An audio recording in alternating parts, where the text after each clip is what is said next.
Hi అండి. అందరూ ఎలా ఉన్నారు? మేము బాగున్నాం. మీరు కూడా బాగుండాలని మనస్ఫూర్తిగా కోరుకుంటున్నాము. Welcome to home leaves family. నేను మీ రాజీని. ఈరోజు టమోటా రైస్ ఎలా తయారు చేయాలో చేసి చూపిస్తాను. టమోటా రైస్ తయారు చేయడానికి ఏమేం కావాలో చూద్దాము. నేనైతే ఈ కప్పుతో 1.5 కప్పు రైస్ తీసుకున్నానండి.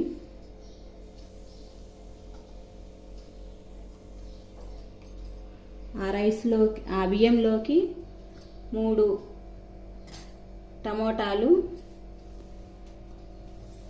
పచ్చిమిరపకాయలు సన్నగా తరుక్కోవాలి, మసాలా దినుసులు. ఇప్పుడు స్టవ్ మీద గిన్నె పెట్టుకొని అందులో కొద్దిగా నూనె వేసుకుందాము.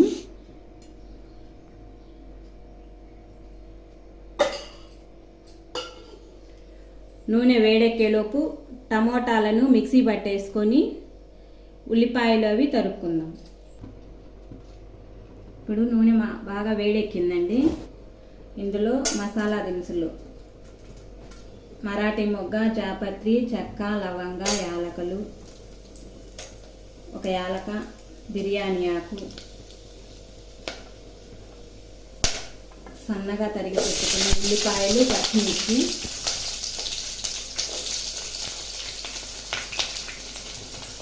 కొద్దిగా కరివేపాకు.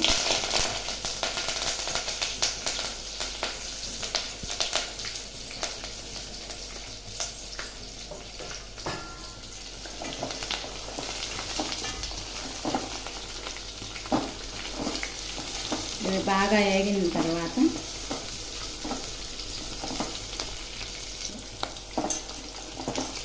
ఇప్పుడు ఉల్లిపాయలు ఎర్రగా వేగిపోయాయండి. అందులో కొద్దిగా అల్లం పేస్టు,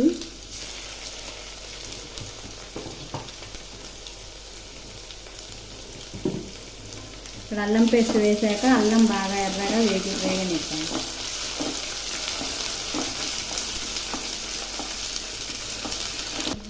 ఇప్పుడు అల్లం ఎర్రగా వేగిపోయిందండి. ఇందులో మిక్సీ పట్టుకున్న టమాటా పేస్ట్ వేస్తున్నాను.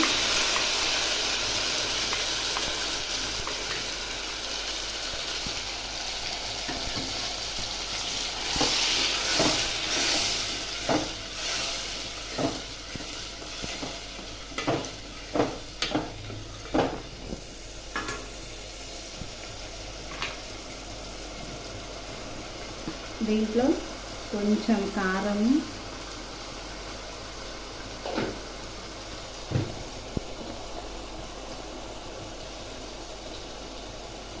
రుచికి సరిపడా ఉప్పు,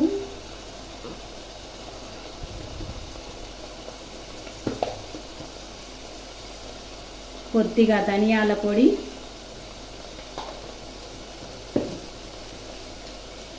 ఒక స్పూను గరం మసాలా,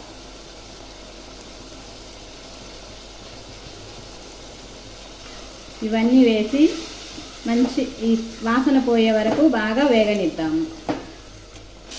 ఈ టమోటా పేస్ట్, మసాలా మొత్తం పచ్చి వాసన పోయే వరకు బాగా ఉడికిపోయిందండి. ఇప్పుడు ఇందులో నీళ్లు పోసుకుందాము.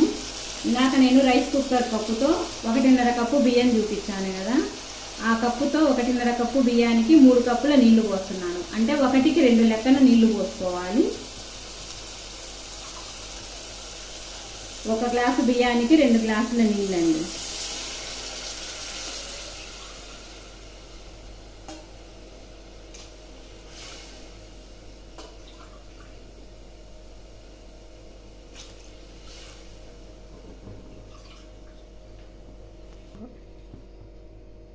ఇప్పుడు ఎసరు బాగా మరిగిపోయే వరకు కాసేపు మూత పెట్టేసుకుందాం.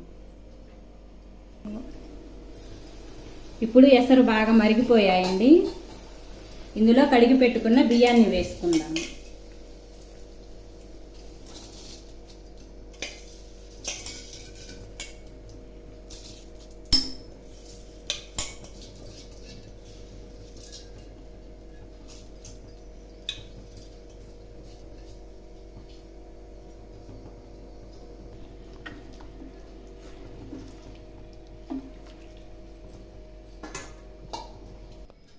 చూశారు కదండి, ఎంతో టేస్టీగా ఉండే టమోటా రైస్ రెడీ అయిపోయింది.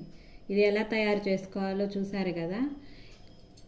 రూముల్లో ఉండే పిల్లలకైనా హాస్టల్లో ఉండే పిల్లలకైనా ఒక చిన్న డౌట్ రావచ్చు, మా దగ్గర మిక్సీ ఉండదు కదా, టమోటా పేస్ట్ ఎలా తయారు చేసుకోవాలని.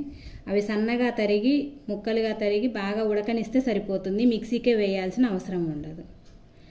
మళ్ళీ రేపు ఇంకో రెసిపీతో రేపటి వీడియోలో మళ్ళీ కలుద్దాం.